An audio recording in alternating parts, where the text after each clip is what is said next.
ఈ పావురాలు చాలా డేంజరస్. నిజం చెప్పాలంటే ఇవి ఒక బయాలజికల్ వెపన్ లాంటివి. ఒకవేళ మీ ఇంటి చుట్టుపక్కల మీ బాల్కనీస్లో ఈ పావురాలు ఉంటే వెంటనే జాగ్రత్త పడండి, వాటికి దూరంగా ఉండండి.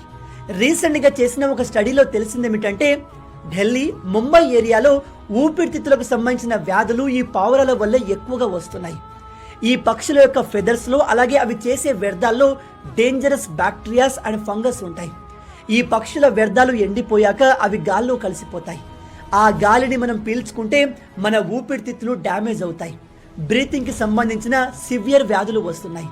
కొన్ని సందర్భాల్లో ఇలాంటి వ్యాధుల్ని ట్రీట్ చేయడం కూడా పాసిబుల్ కాదు. చాలా మంది వీటి కారణంగా మరణించారు. మీ అందరికీ తెలుసు, పావురాలు ఉండే ఏరియాలో ఎటు చూసినా వాటి వ్యర్థాలే కనిపిస్తాయి. అండ్ వాటిని మీరు పీల్చుకుంటే గ్యారెంటీగా చెప్తున్నాను, మీ ఊపిరితిత్తుల్ని మీరే డ్యామేజ్ చేసుకున్నట్టు. చిన్న పిల్లలకి, వృద్ధులకి ఇవి చాలా డేంజరస్. కాబట్టి దయచేసి ఈ పావురాలకి దూరంగా ఉండండి. మీ ఇంటి చుట్టుపక్కల, మీ విండోస్లో అండ్ బాల్కనీస్లో ఇవి లేకుండా చూసుకోండి.